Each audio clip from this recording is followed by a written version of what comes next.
આજે આપણી કથાનો 7મો દિવસ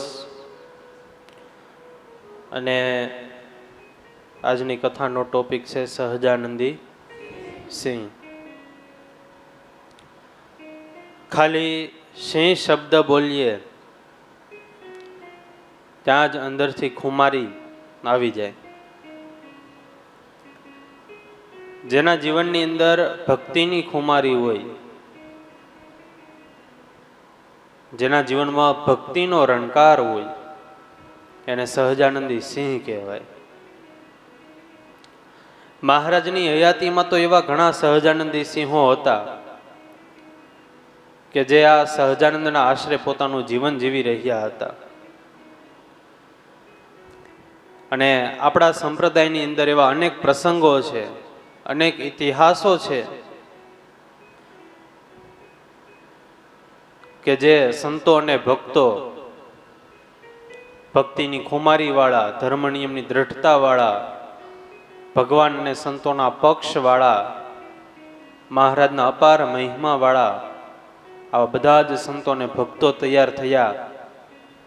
ત્યારે એવા તો ઘણા બધા પ્રસંગો ખુમારી વાળા, પણ એમાંથી આપણે 2 પ્રસંગો આજે શ્રવણ કરશું. સ્વામિનારાયણ ભગવાનનો એક સત્સંગી, જુવાની ઉંમર અને એમના લગ્ન નક્કી થયા એટલે જાણ લઈને ગયા. હવે પોતે પાકો સત્સંગી, મહારાજનો આશ્રિત, એટલે ગળામાં કંઠી પહેરે, કપાળમાં તિલક ચાંદલો કરે. જાન લઈને આવ્યા ને વરાજો મંડપમાં બેઠો અને જે કાંઈ વિધિ વિધાન હશે એ બધા થયા. અને પછી આવે ને કન્યા પધરાવો સાવધાન, એટલે આમે સાવધાન થઈ જાવ ને જીવનમાં સાવધાન થઈ જાવ. અને કન્યાને આવવાનો સમય થયો, પણ એની પહેલા એ વરાજાના જે સાસુ સસરા હતા એ ત્યાં આવ્યા. એને કીધું કે તમે આ સ્વામિનારાયણની કંઠી કાઢી નાખો અને તમે આ તમારો તિલક ચાંદલો ભૂસી નાખો, તો અમે અમારી દીકરી તમારી સાથે પરણાવીએ, બાકી તમારી સાથે પરણાવીએ નહીં. એટલે આ જુવાનીઓ કે પણ તમારે આવું કરવું હોય તો પેલા કહેવાય. અત્યારે અમે જાણ લઈને આવી ગયા, આપણે એટલા સમય સુધી સંબંધ રાખ્યો, રૂપિયો નારિયેળ દેવા એવા, તમે આવ્યા ગયા, અમે આવ્યા ગયા. તમને ખબર જ હતી કે હું સ્વામિનારાયણ ભગવાનનો સત્સંગી છું, તિલક ચાંદલો કરું છું, કંઠી પહેરું છું, તો તમારે એ સમયે કહેવાય, પેલા કેવું જોઈએ. અત્યારે હવે જાણ આવીને તમે અત્યારે કયો એટલે આખી એ અમે કાંઈ ન જાણીએ. તમે કંઠી કાઢશો અને તિલક ચાંદલો ભૂજશો તો અમારી દીકરી પરણાવશો, બાકી પરણાવવાની થતી નથી. અને આ તો ભાઈ ખુમારી વાળો હોય છે, તરત લગ્નના મંડપમાં ઊભો થઈ ગયો. તો આ હું હાયલો, મારે કઈ પેઢી નથી. અને એ સમયમાં કઈ શોર્ટેજ નહોતી, એટલે ભાઈ ઊભો થઈ ગયો. અત્યારે તો કોઈ ઊભો થઈને હાલતો થાય તો આખી જિંદગી કોરો રહી જાય. શોર્ટેજ રહી ને અત્યારે. આ વરાજો ઊભો થઈ ગયો, કાંઈ નહીં તો હું તમ તારે જાઓ, મારે કઈ એવું કઈ નથી લગ્ન કરવા. પછી તો બધા સગા સંબંધીઓ ભેગા થઈ ગયા અને બધું બેસતું કર્યું. દીકરીના મા બાપ હતા, સાસુ સસરા, એને કીધું ભાઈ આમાં આપણા કુળની લાજ જાય, પરિવારની આબરૂ જાય, આ બધું સારું ન કહેવાય. જાન અહીંયા આવી ગઈ ને પછી પાછી જાય એ સારું ન કહેવાય. એટલે સમજાવ્યા અને પછી સાસુ સસરાએ પાછું કીધું વરાજાને, તો જો ભાઈ તમે ખાલી એક કામ કરો, આ સત્સંગ નો છોડો તો કાંઈ નહીં, તમારી કંઠી કાઢી નાખો ને તિલક ચાંદલો ભૂસી નાખો, એ પણ ખાલી આજનો દિવસ. કાલથી તમને જેમ સારું લાગે એમ તમે બધું કરજો, આજનો દિવસ અમે આ કહીએ એ પ્રમાણે કરો. લાવડાએ કીધું જો મારાથી કંઠી નહીં નીકળે અને તિલક ચાંદલો નહીં ભૂસાય, તમારે દીકરી પરણાવી તો પરણાવો, નહીતર તો હું જાઉં છું, થોડાક દિવસમાં બીજા લગ્ન થઈ જાય, મારી ઉપાધિ કરતા નહીં તમ તારે. એટલે પછી ગામના બધા લોકો ભેગા થયા, ભાઈ આમાં તો ગામની આબરૂ જાય, તમે આવું કરોમાં. વાતું થાહે ચારેય બાજુ કે ફલાણા ગામમાંથી જાણ પાસી ગઈ એમલો, એટલે તમે આ બધું રેવાઈ ગયો. એટલે પાછા સાસુ સસરાએ કીધું કે તો જમાઈ તમે એક કામ કરો, ખાલી આ વિધિ પૂરી થાય ત્યાં સુધી તમે તમારી કંઠી કાઢી નાખો અને તિલક ચાંદલો ભૂસી નાખો, નાનું લોહી વીકળું. તમે શું વારે વારે મંડી પડ્યા, તિલક ચાંદલો ભૂસી નાખો, કંઠી કાઢી નાખો. હોની એક વાત, આ કંઠી નહીં નીકળે એટલે નહીં નીકળે, અને તિલક ચાંદલો નહીં ભૂસે એટલે નહીં ભૂસાય. દીકરી પરણાવી તો પરણાવ, નહીતર આ હાલો. સાસુ સસરાને છું આવે એમ નહીં માને. એટલે એના સાસુ માતા એને કીધું કે તો જમાઈ તમે એક કામ કરો, આપણે જો તિલક ચાંદલો ભૂસવો નથી, કંઠી કાઢવી નથી, ખાલી તમે એટલું બોલી જાઓ કે સ્વામિનારાયણ મારો ધણી નહીં, તો અમારી દીકરી તમને પરણાવીએ. એટલે એલો વરાજો કહે કે તમારી બાજુમાં કોણ ઊભું છે? હવે એના બાજુમાં સસરા ઊભા હતા, દીકરીનો બાપ. તો કે આ તો મારા ધણી છે. સાસુમાં કહે તો તમે ખાલી એકવાર એમ કહેજો આ મારો ધણી નહીં, તો હું લગ્ન કરું. સાસુમાં કહેતી એમ કઈ કહેવાતું હશે, જીવતા છે ને. અને ત્યારે ઓલા યુવાને કીધું કે તમારો આ ખાલી આઠાણા વાળો ધણી છે, તોય તમે કહેતા નથી આ મારો ધણી નહીં, મારો બાપ તો અક્ષરધામનો ધણી છે. હું એમ કેમ કહું કે આ ધણી નહીં? દીકરી પરણાવવી તો પરણાવ ને તાર આ હાલો. તો કે જમાઈ રાજ રોકાઈ જાવ હાલો પરણાવી. હવે યુવાન કે એમ નહીં, તમારી દીકરી અત્યારે કંઠી બાંધે, સત્સંગી થાય, અને હું નિયમ પાડું એ બધા નિયમ પાડે તો લગ્ન કરું. આને સહજાનંદી સિંહ કહેવાય. આપણે વિચારી લેવાનું, આપણે એમાં ક્યાં આવી છીએ?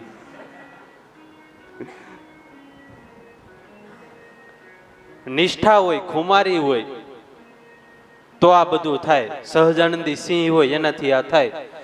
બાકી સુપરમેન ને સ્પાઈડરમેન ને બેટમેન ને ઓલો ક્રિસ ને એવું બધું બનવા જાય, એનું આ કામ નહીં. અત્યારે એવું બધાને બહુ બનવું, સુપરમેન બનવું ને સ્પાઈડરમેન બનવું ને. આગળ એમ કે ભગવાનના ભગત તો ખંભા ઉલાડે. તો સહજાનંદી સિંહ હોય એનાથી થાય. અત્યારે હું આમ એડિટિંગનો જમાનો બહુ ને, પેલા હું તમને સુપરમેન દેખાડું, ઉડે ઈ સુપરમેન. આમ જોજો તમે, જો સુપરમેન. પછી સુપરમેન પડી જાય. ક્રિસ આવશે, ક્રિસભાઈ કલર કરતા હતા.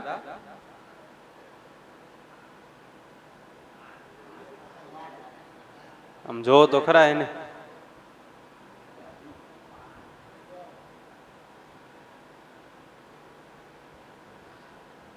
પણ દર વખતે તો કઈ ડોસી ડાળિયા ન થાય. હવે આ સ્પાઈડરમેન જોજો. સ્પાઈડરમેન ને બોલાવ્યો.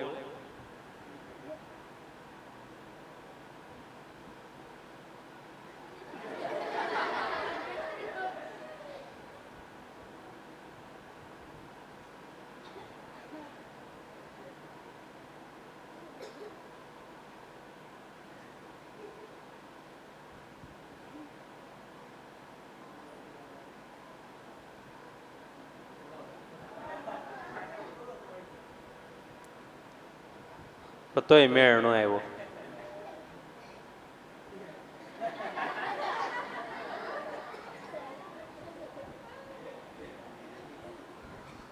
એટલે આવી રીતે સ્પાઈડરમેન, બેટમેન, આ બધું સુપરમેન ને બધું બનવું. સહજાનંદી સિંહ કોઈને નથી થવું, ભગવાનના ભગત કોઈને નથી થવું. સંવત 1864 સાલમાં મહારાજ સુંદરિયાણા ગામમાં પધાર્યા.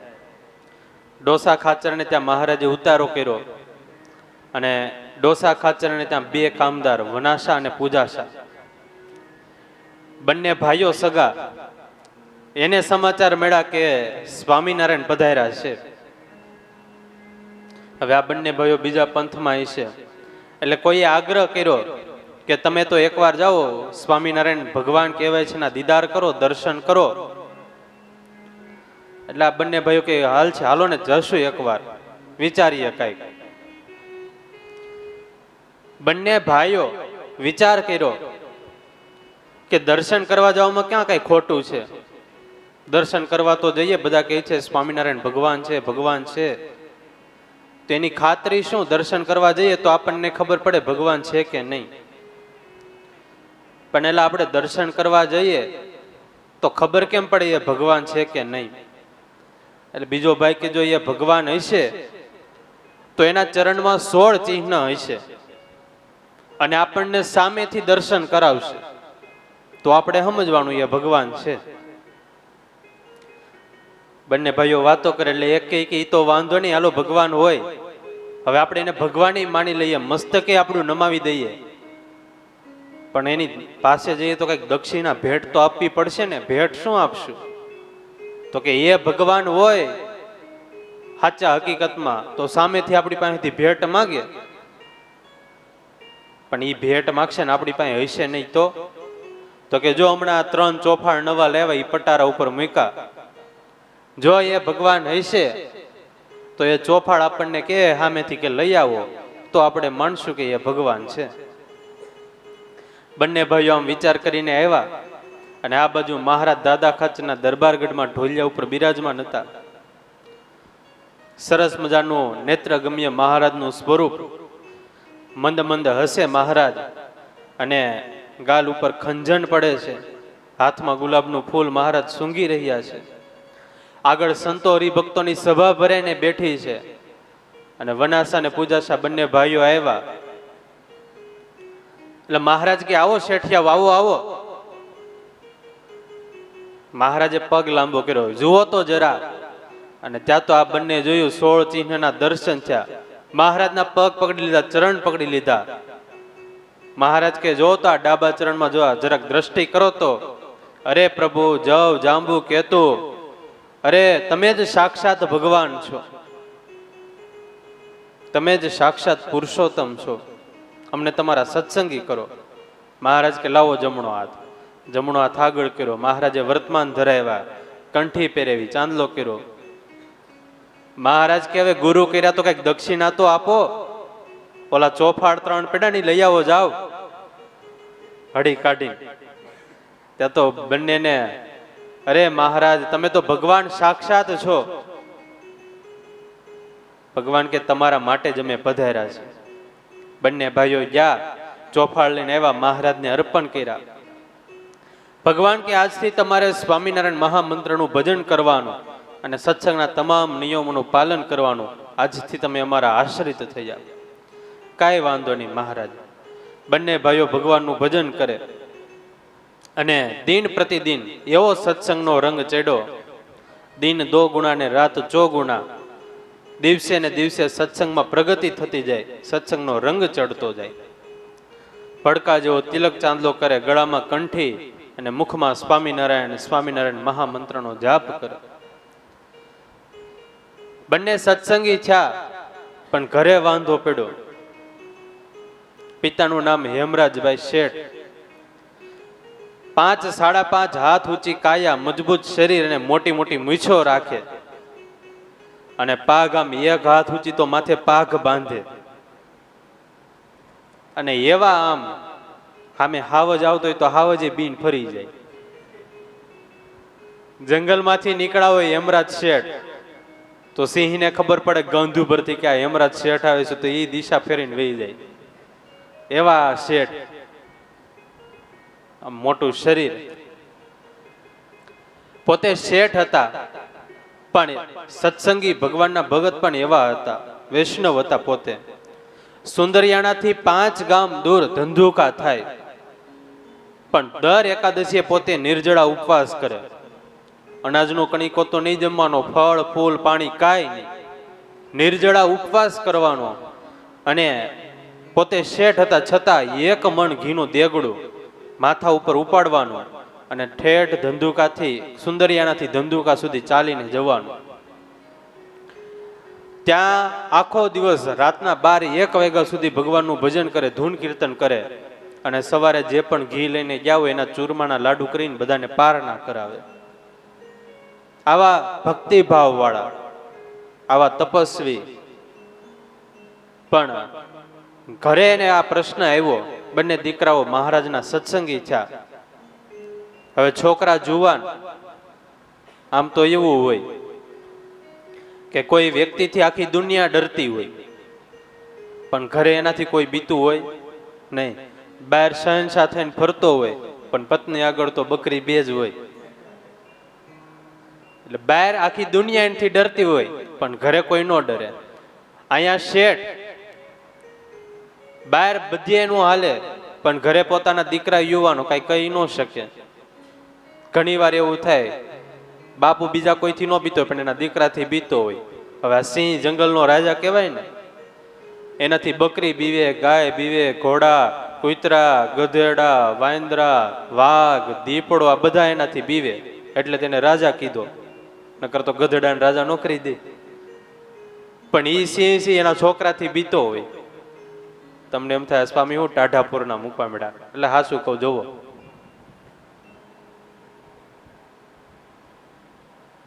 જો ઝબકી ગયો હમણાં દેખાડવા જઈએ પર.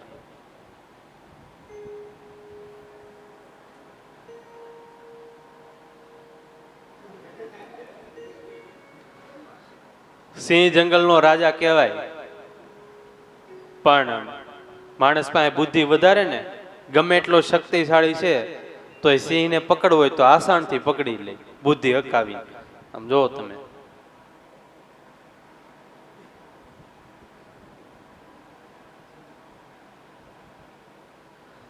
એ પકડે તો જોજો, ઓલા સિંહને ઘડીક ગોથે ચડાવી દે.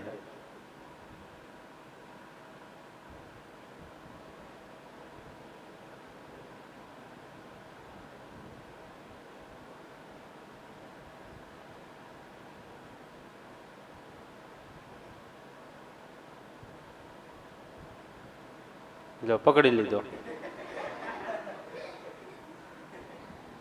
એટલે આમ છે, બહાર ભલે ને ગમે એટલા મોટા થઈને ફરતા હોય, પણ ઘરે તો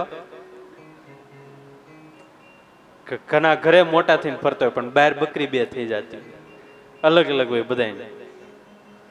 એટલે આ જુવાન દીકરાઓ બીજું તો શેઠ કઈ કહી શકે નહીં, પણ સમજાવે, અરે દીકરાઓ, આ ઘરમાં ક્યાં સુધી આ બધું તમે નવું લાવશો? એક મ્યાનમાં બે તલવાર ન ચાલે.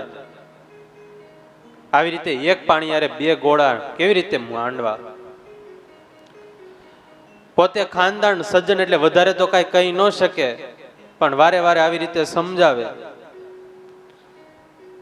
અને મનમાં ચિંતા રહી કે આવી રીતે હું ક્યાં સુધી દીકરાઓને સમજાવીશ, લોકમાં પછી વાતો થશે. અને બધા ઘણીવાર લોકો વાતો પણ કરે કે શેઠ તમે ક્યાં ને તમારા દીકરાઓ ક્યાં? તમારા જ ઘરમાં આવી રીતે બે બે પંથ હાલે. અને શેઠ તો પછી બીજું કઈ બોલે નહીં, વાત સાંભળી લે શાંતિથી. આ બાજુ દીકરાઓને દિવસે ને દિવસે સત્સંગ વધતો જાય.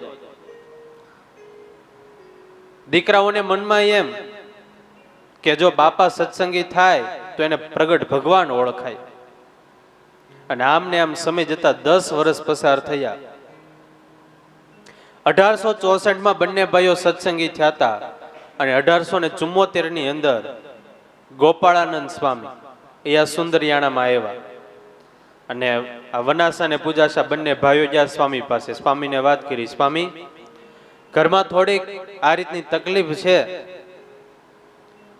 એટલે સ્વામી કે બાપુજીને અહીંયા લઈ આવો, પછી કઈક કરીએ. એટલે બંને ભાઈઓ કે બાપુજી, અને ઈ અહીંયા આવે તમારી પાસે? અરે સ્વામી કોઈ રીતે મંડા હે નહીં અહીંયા આવવા માટે.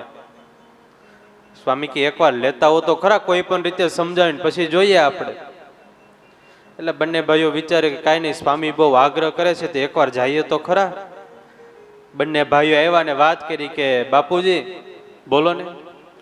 અમારા સ્વામી બોલે. સ્વામી આજથી બોલતો નહીં નામ મારી સામે ક્યારે. સ્વામી છે બીજા, એક વાર બોલતો નહીં મારી સામે તારા સ્વામીનું નામ. આ બંને ભાઈઓ વિચારે હવે આમાં કઈ આગળ વધાય નહીં, ખોટો ઝઘડો થાય, કલેશ થાય, એની કરતા રહેવા દઈએ. પાછા એવા બંનેને સ્વામીને વાત કરી કે સ્વામી આવી રીતે છે, બાપા તો કાંઈ આવશે નહીં. સ્વામી તમે સમર્થ છો, તમે કંઈક કરો. સ્વામી કે ખાલી એકવાર અમારી આગળ લાવો પછી અમે પહોંચી જઈએ. સ્વામી એ વૈદરાજ હારા છે, અને આમ ચહેરો જોવે ત્યાં રોગ કહી દે કે આને આ રોગ છે, નાડી જોવે ત્યાં કહી દે કે આને આ રોગ છે, આમ સામેથી હાયલો આવતો હોય ત્યાં કહી દે અને તાવ, શરદી, ઉધરસ, ઝાડા, ઉલટી છે. એટલે વૈદરાજ હારા છે. અને વૈદરાજનો એક ધર્મ છે કે બીમાર, શત્રુ બીમાર હોય તો એની સેવા માટે જવું, એને સાજો કરવા માટે જવું. એટલે સ્વામી કે અમે બીમાર જ છીએ ને, લેતા આવો તમારા બાપુજીને. અરે સ્વામી, કોમળ ફૂલ જેવું તમારું શરીર છે, બાપુજી આવશે ને નાડી ખાલી હાથમાં લે ત્યાં ખબર પડી જાય કે સ્વામીને કાંઈ નથી, અને ખબર પડશે તો વધારે ઉપાધિ થશે, માટે એ રહેવા દો. સ્વામી કે તમે લેતા તો આવો, હું બીમાર જ છું. સ્વામી એ તો આમ તો નહીં આવે, પણ કહીએ હવે વાત કરીએ, જો આવે તો. બંને ભાઈઓ આવ્યા અને કીધું કે અમારા ગુરુ બીમાર છે. આ વખતે સ્વામી ન બોલ્યા, અમારા ગુરુ બીમાર છે તો તમે આવો. અને ભાઈ વૈદરાજનો ધર્મ છે કે બીમાર, શત્રુ બીમાર હોય તો એની સેવા માટે, સાજા કરવા માટે જવું. એક ભાઈ દવાખાને ગયા ડોક્ટર પાસે, અને થોડા ખીજાઈ ગયા કે હું ડોક્ટર સાહેબ આવી રીતે 3 વાર ધક્કા ખાઈ ગયો તો આ તાવ જાતો જ નથી, કંઈક કરો, નહીતર કાલ સવારનો સૂર્ય તમે જોઈ નહીં શકો. તો કે શાંતિ રાખો ભાઈ, આલ્યો આ 2 ટીકડી, એકાદ સાંજે પી લેજો. તો કે બીજી સવારે ઉઠો તો પીજો.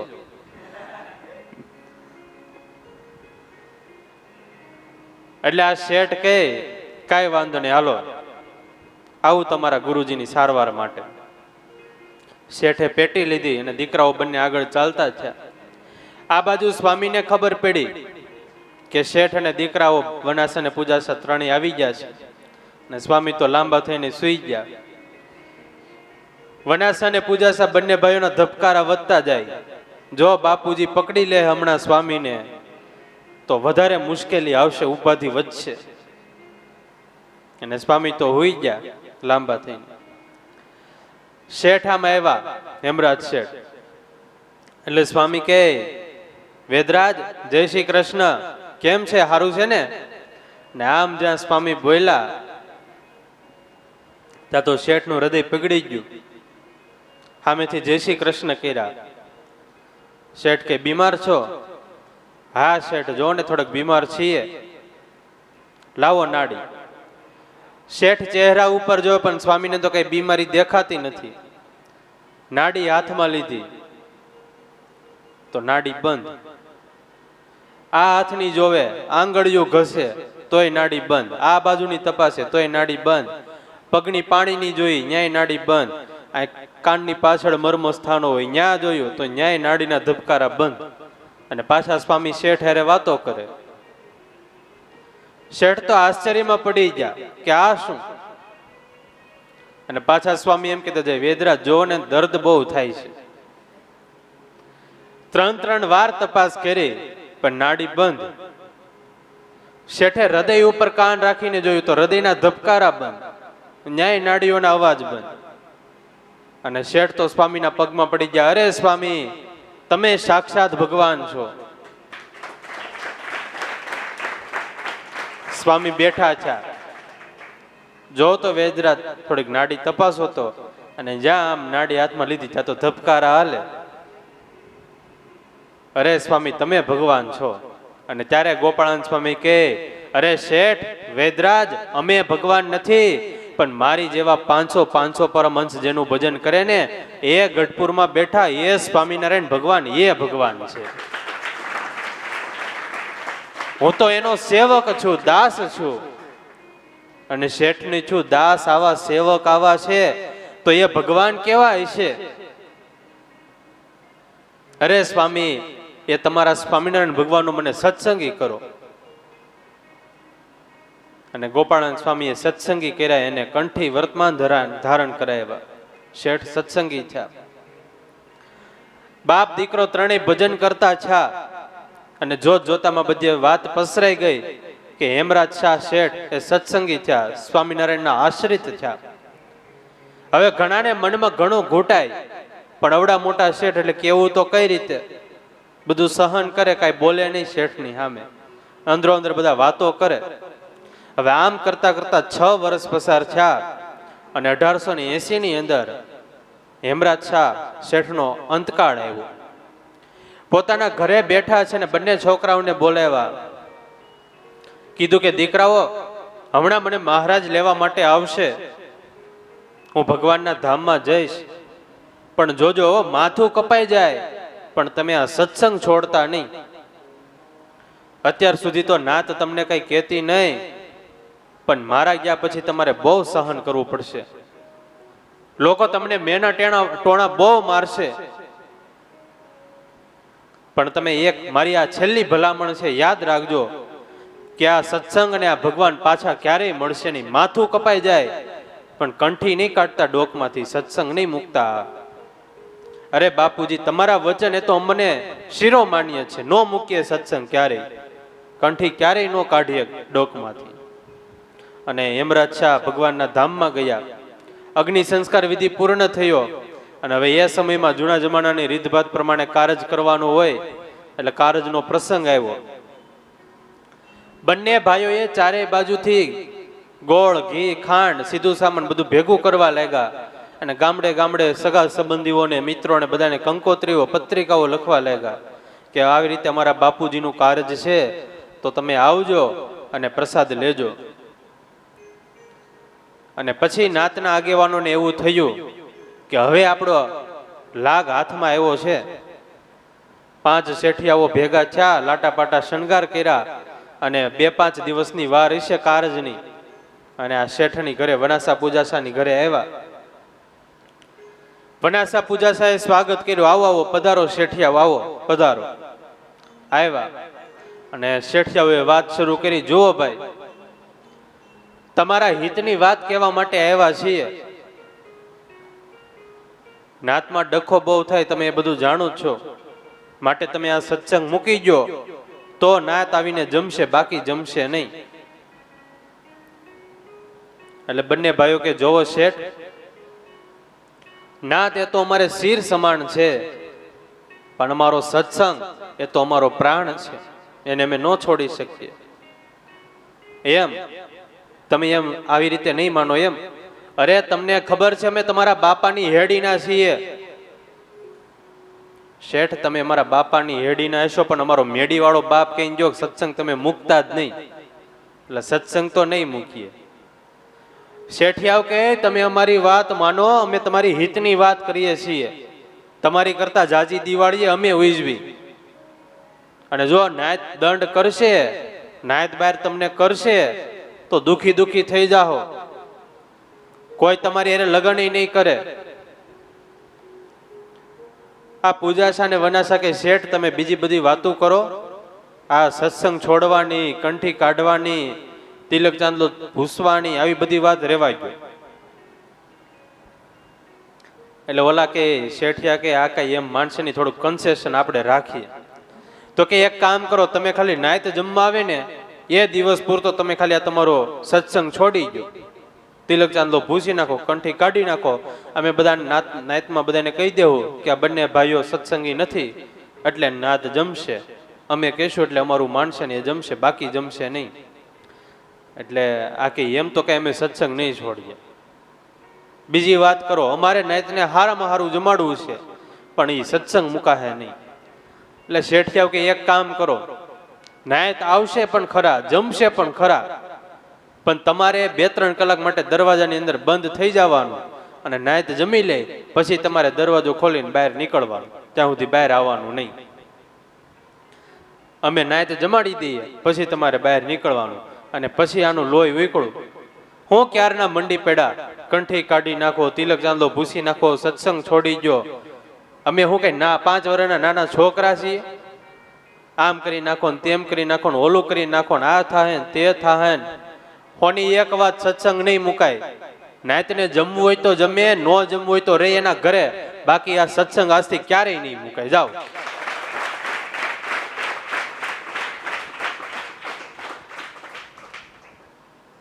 અને શેઠિયાએ કીધું એમ સત્સંગ નહીં મુકાય તો આજથી તમને કર્યા નાયત બહાર જાઓ.